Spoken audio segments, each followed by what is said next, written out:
Ned's Declassified School Survival Guide was a show I watched religiously as a kid. I always thought this show was different from anything else on at the time. It almost felt like a cartoon, but with real-life characters. I loved its fast-paced, crazy sense of humor, and I think I remember the Halloween special being pretty banger. But let's make sure, since it's been a disgusting 18 years since this episode has premiered, I decided it was time for a rewatch to see if Ned's Declassified's Halloween special still holds up. The episode starts right off the bat with a theme song. At least the Halloween episode does, which is kind of unusual. It seems like most TV shows have an opening scene of some kind. It's Halloween at James K. Polk Middle School and everyone is dressed up. Well, everyone except for Ned and Mose. They're mad that there's no Halloween party planned for this year, and they think it's pointless to dress up if there's no party. Meanwhile, Cookie strolls in, strutting his stuff in a nice-ass costume, and Ned says that that's something he used to do back in 3rd grade. Kind of harsh, Ned. Maybe you need a tip about being nice to your best friend.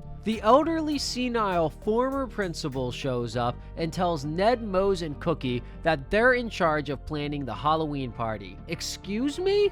When will these 3 students have time to plan the Halloween party that's supposed to be at the end of the school day? They have class, don't they? At this point, the little intro graphic for the show pops up, so I guess this show is so special that it deserves 2 intros per episode, and you know what? I can't argue with that. So Ned's stressing out because he doesn't know how to plan a party for the entire school within 6 hours, but Cookie is more concerned with making a killer plan for trick-or-treating. He's going all strategic because he wants all the candy. Ned drops a bomb on him and explains that they're now in phase 2 of Halloween, and explains phase 1 is about candy and trick-or-treating, phase 2 is about tricks, which is essentially just vandalism, and phase 3, 16 and up, is where parties start and candy stops. So this is Ned's way of telling Cookie he's too old for trick-or-treating and backing it up with science. Savage. Savage, he can't let Cookie have his fun. But we also have to appreciate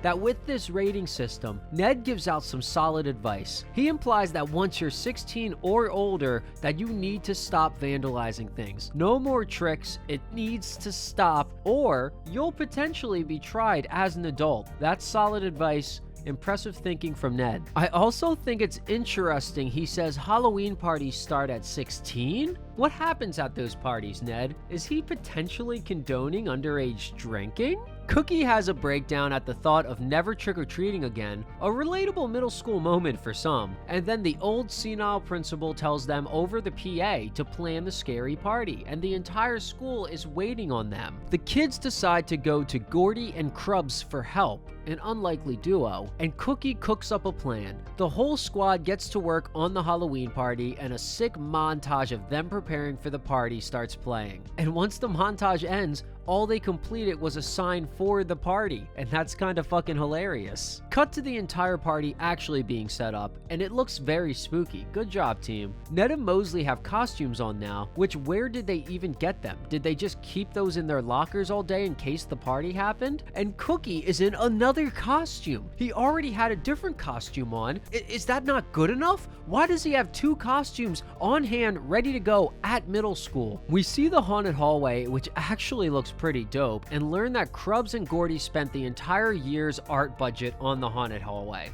Nice. The senile old principal shows up and wants to take it for a spin and heads right in. Then we hear him scream in agony as he falls back out of the hallway and crashes onto the floor. Gordy checks his chest and says that he's not breathing. They try to call for help, but their phones are all dead. The bell then rings and students are about to flood the halls. Gordy and Krubs say they'll hide the body and that the students need to go to class and act normal. And I love how Gordy and Krubs jump right into hide the body mode as a first reaction, not go get help or run to the office and tell them to call 911. Nope, they're like, get this dead guy out of here. We see the kids in class for I think the first time all day, but they're clearly traumatized and need to see a counselor. Cut to Gordy and Krubs, who drop the principal's body down the staircase, and it gains so much momentum that it flies into the classroom that the kids are in. This man was the school principal. That was the principal of the entire school,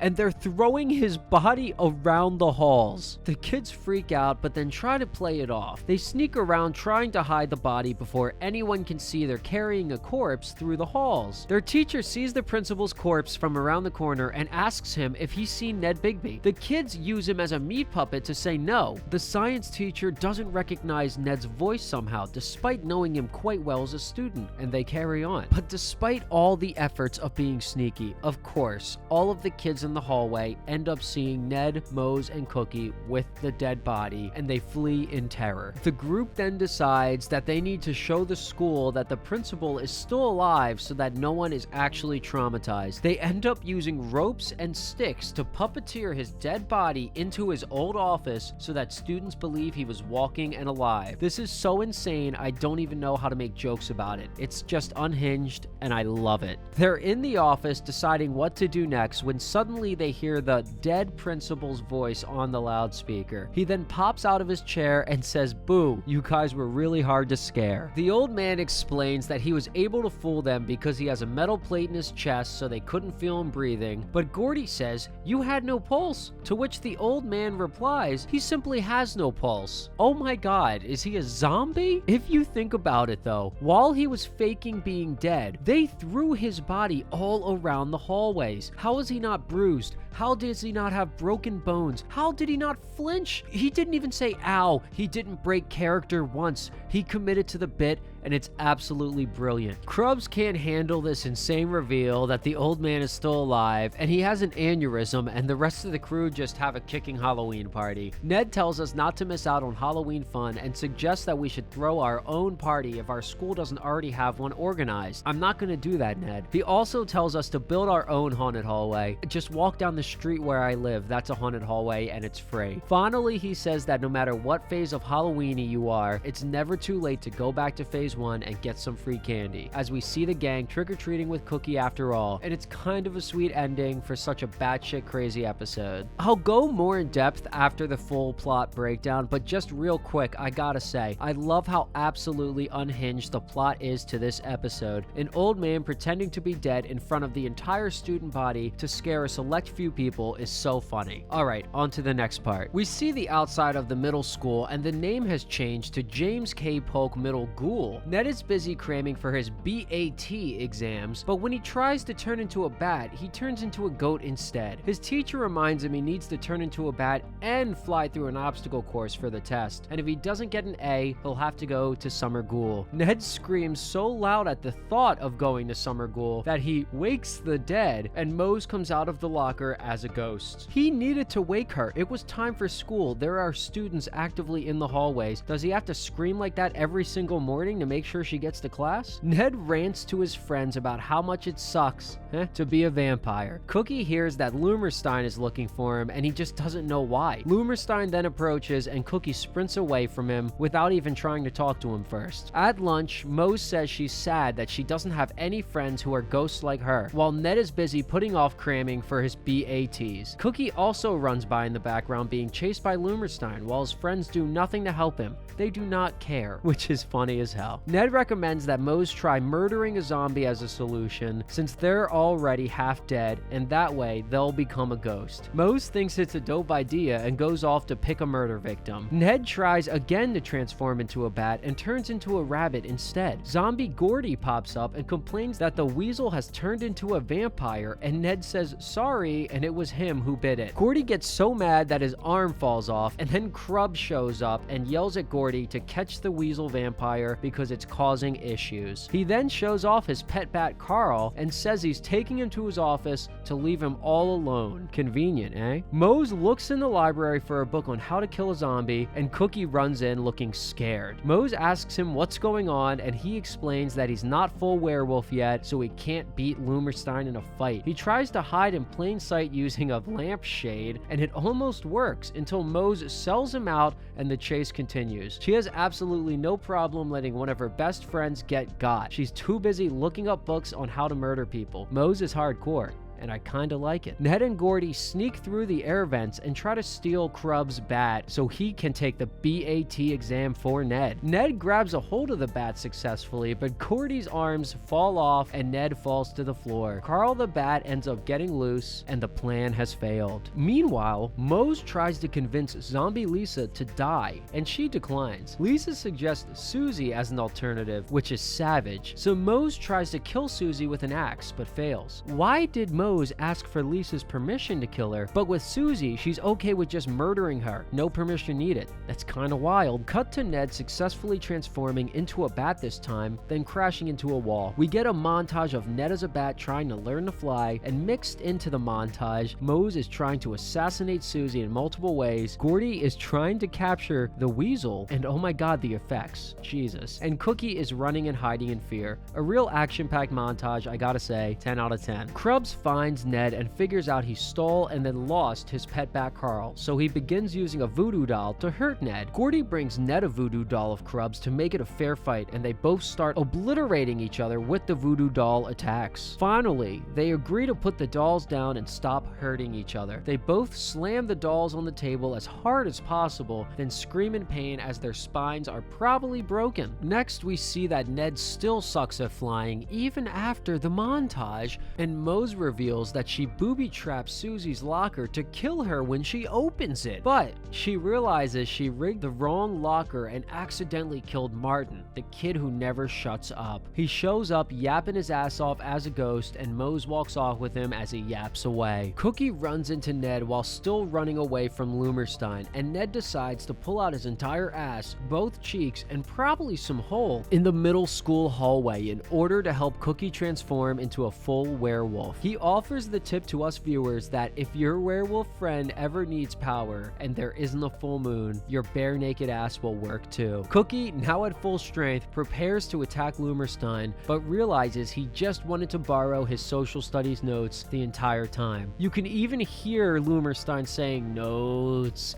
in the monster voice if you listen for it. And a quick sidebar, Ned keeps his ass out for way too long after Cookie is already transformed into a werewolf. I'm thinking he likes it like that. Cut to Ned still sucking at flying somehow, and he begs Gordy to help him. What does he want Gordy to do? How can Gordy help him fly? Gordy says he's too busy rigging the entire school with dynamite to blow the vampire weasel to bits. Ned's all for the dynamite idea because it will get his test postponed, and Gordy blows up the dynamite. But it turns out it was enough to actually blow up the entire school in one of the biggest school mass murders in history. Everyone is now a ghost, and honestly, they're all fine with it. Ned's just stoked that he doesn't have to worry about the BAT exams anymore, just as his teacher shows up to tell him that the WTWT is tomorrow, the walking through walls test. Ned cries out in agony, screaming so hard that he wakes himself up. He was passed out at the Halloween party they set up in Plot A, and he has one last tip for the viewer. Too much candy can give you nightmares. And I don't know about that, Ned. That's never happened to me. You may have gotten roofied, buddy. And the credits start to roll. So I won't jerk you around here. I genuinely love this Halloween special and think it's one of the best ones from my childhood. First off, the format of the episode was borderline genius. They had one half of the episode dedicated to a canonically real plot line involving fun Halloween antics, and then part 2 of the episode was a dreamlike fake alternate universe Halloween episode. And the way the two parts were blended together, with Ned passing out from a sugar coma during the Halloween party he set up, was really smart. I usually hate when Halloween specials do the fake universe, everyone is a real monster type episode. You know the one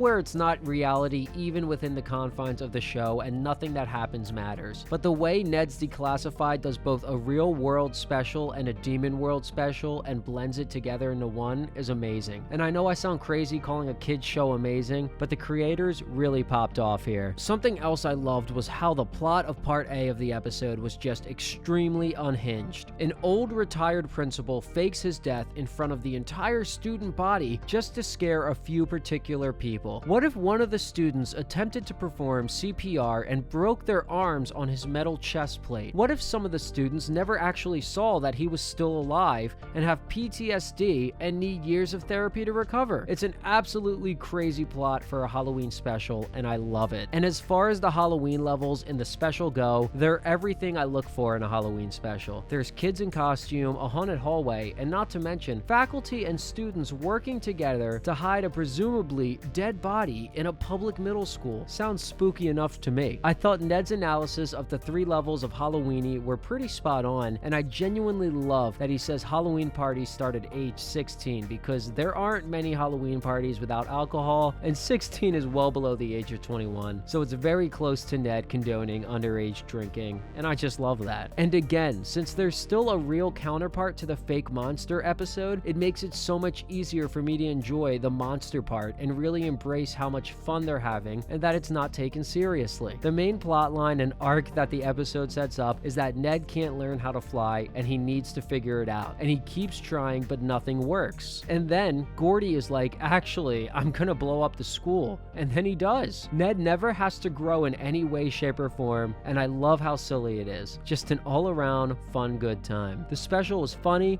clever, well-paced, and well put together, and it captured the Halloween spirit in all the right ways. And after watching it 18 years later, I can say that Ned's Declassified School Survival Guide Halloween is one of my favorite Halloween specials out of all the ones I've rewatched so far. It was a ton of fun, and it's definitely worth throwing on every Halloween to get some spooky vibes going. But enough of me yapping. What do you think? Do you have good memories of this one, or have you never really seen it? Let me know, and let's have some fun in the comments. If you stuck around this long, you should check out my other videos and maybe consider subscribing. It'll push me towards a better life and would mean a lot. Alright, thanks for listening.